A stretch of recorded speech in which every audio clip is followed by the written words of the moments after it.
প্রায় 1 ঘন্টা হয়ে গেল তারেক রহমান কিন্তু বাংলাদেশের মাটিতে এসেছেন এবং তার বিমানটি একদম শিডিউল টাইম অনুযায়ী আমরা দেখেছি যে 11টা 45 মিনিটে ল্যান্ড করেছেন। প্রায় 11টা 45 ধরলে প্রায় 1 ঘন্টা 15 মিনিট। এই 1 ঘন্টা 15 মিনিটে তার যে বহরটি, আমরা যদি বলি এয়ারপোর্ট থেকে যেহেতু বহরটি বের হয়ে জসিমউদ্দিনের হয়ে ঘুরে যেহেতু 300 ফিটের দিকে যাচ্ছে, সেই জায়গা থেকে এখন একদম বহরটি যে জায়গাটিতে আছে বা এয়ারপোর্টের যে বিমানবন্দরটি আছে, বিমানবন্দর স্টেশন, সেই বিমানবন্দর স্টেশনের সামনে আছে এবং খুব স্বাভাবিকভাবে আমরা শুরু থেকেই দেখছি যে তিনি হাত নাড়িয়ে দুই ধারে যে তার নেতাকর্মীরা যে দাঁড়িয়ে আছেন তার জন্য অপেক্ষা করছেন, সেই নেতাকর্মীদের তিনি অভিবাদন জানাচ্ছেন এবং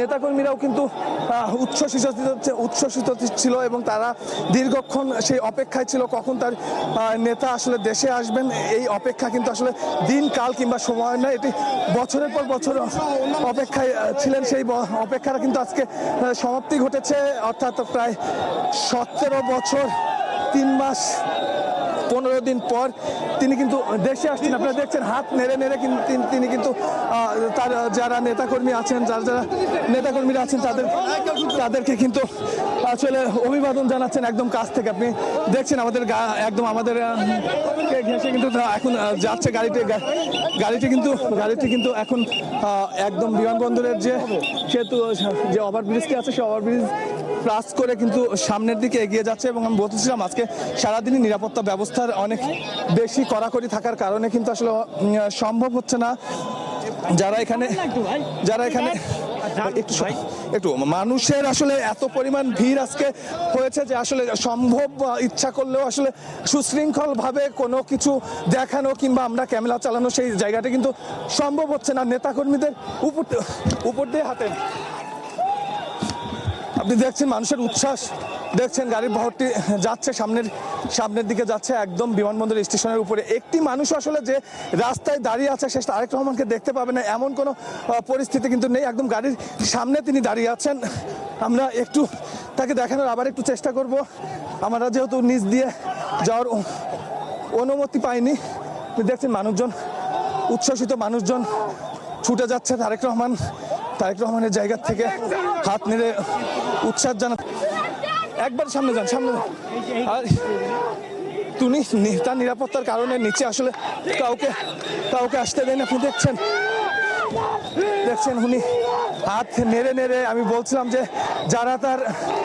যারা তাকে দেখতে এসেছে, যে মানুষগুলো তাকে দেখতে সকাল থেকে অপেক্ষা করছে, অনেকে রাত থেকে এখানে এসেছেন, তাদের কেউ আসলে তাকে না দেখে ফিরবে এমন পরিস্থিতি কিন্তু নেই। একদম গাড়ির সামনে থেকে প্রায় 1 ঘন্টা হলো তিনি গাড়ির সামনে দাঁড়িয়ে আছেন।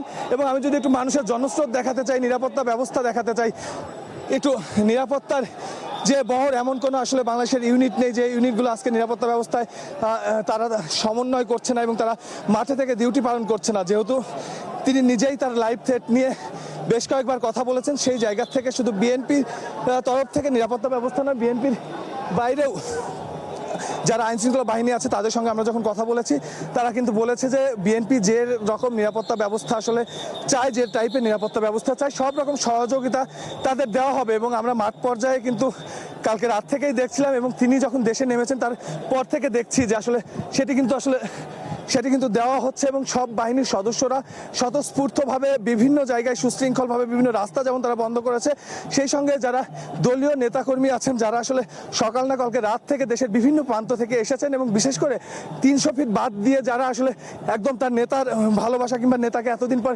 দেখার প্রতীক্ষা সইতে না পেরে বিমানবন্দর পর্যন্ত যারা এসেছিলেন তাদেরকে কিন্তু আমরা দেখেছি যে সকাল থেকে সুশৃঙ্খলভাবে তাদেরকে দাঁড় করিয়ে রাস্তার দুই ধারে দাঁড় করিয়ে সুশৃঙ্খলভাবে যে ব্যারিকেড আছে আইন শৃঙ্খলা বাহিনীর, সেই ব্যারিকেড দিয়ে তাদেরকে সেখানে থামিয়ে রেখেছেন এবং তারা কিন্তু সেই জায়গাটিতে এখনও আছেন। যদিও তারেক রহমান যখন ঘণ্টাখানিক আগে দেশে নেমেছেন অর্থাৎ বিমানবন্দর থেকে বের হয়েছেন, তারপর থেকে কিন্তু একটু বিশৃঙ্খল পরিস্থিতির সৃষ্টি হয়েছে।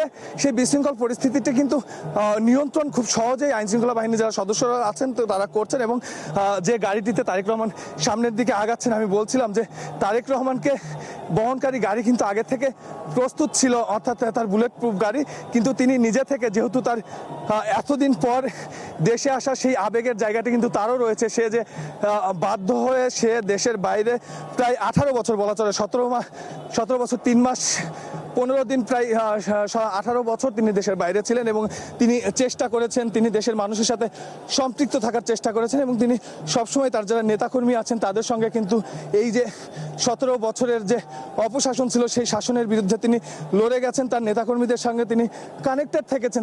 সেই জায়গা থেকে আমরা যখন আজকে সকালে যে নেতাকর্মীরা এই যে দুই ধারে অপেক্ষা করছেন ঘন্টার পর ঘন্টা, সকাল থেকে সেই নেতাকর্মীদের সঙ্গে যখন কথা বলছিলাম, সেই নেতাকর্মীদের একটি বড় অংশই কিন্তু 25-26 বছরের যুবক। সেই যুবকরা কিন্তু বলছিলেন যে তারেক রহমান সম্বন্ধে তারা শুনেছেন, তারা ভাষণ শুনেছেন, তারা তার নেতৃত্ব কাছ থেকে কখনো দেখেননি। সেই জায়গা থেকে তার কাছে যেমন প্রত্যাশা আছে, তাকে দেখার জায়গাটা খোলা লাগবে, তাকে দেখারও কিন্তু প্রত্যাশা আছে। সেই জায়গার প্রত্যাশাগুলো যখন তিনি বলছেন, আমরা আসলে আমাদের গাড়িগুলো যেগুলো আছে সেই গাড়িগুলো একটি জায়গায়, নির্দিষ্ট জায়গায় কিন্তু আটকে দেওয়া হয়েছে এবং অন্যান্য যে মিডিয়ার গাড়িগুলো আছে সেগুলোর ব্যাপারেও কিন্তু একই ব্যবস্থাই করা হয়েছে। অর্থাৎ যে পরিমাণ মানুষ আসলে রাস্তায় হয়েছে সেটি প্রত্যাশিতই ছিল। সেই মানুষ যখন আসলে রাস্তায় নেমে পড়েছে, যখন তারেক রহমান এয়ারপোর্টের ভেতরে ছিলেন, অর্থাৎ বিমানবন্দরের ভেতরে ছিলেন, তখন কিন্তু সুশৃঙ্খলভাবেই তারা দাঁড়িয়েছিলেন। কিন্তু যখন আসলে তিনি বের হয়েছেন এবং তার গাড়ি ভর্তি আসলে দেখা গেছে, তারপর থেকেই কিন্তু পরিস্থিতির বদল হওয়া শুরু করেছে। তারা কিন্তু বিশৃঙ্খল পরিস্থিতিতে যার যার মতো করে শেষে কিন্তু তারেক রহমানকে এক নজর দেখার জন্য উদ্বিগ হয়ে গেছে। আমরা একটু সামনে আমাদের নিচ দিয়ে, অর্থাৎ আমরা এয়ারপোর্টের যে ফ্লাইওভারটি আছে সেই ফ্লাইওভারের উপরে আছে, গাড়ি বহরটি কিন্তু নিচ দিয়ে যাচ্ছে।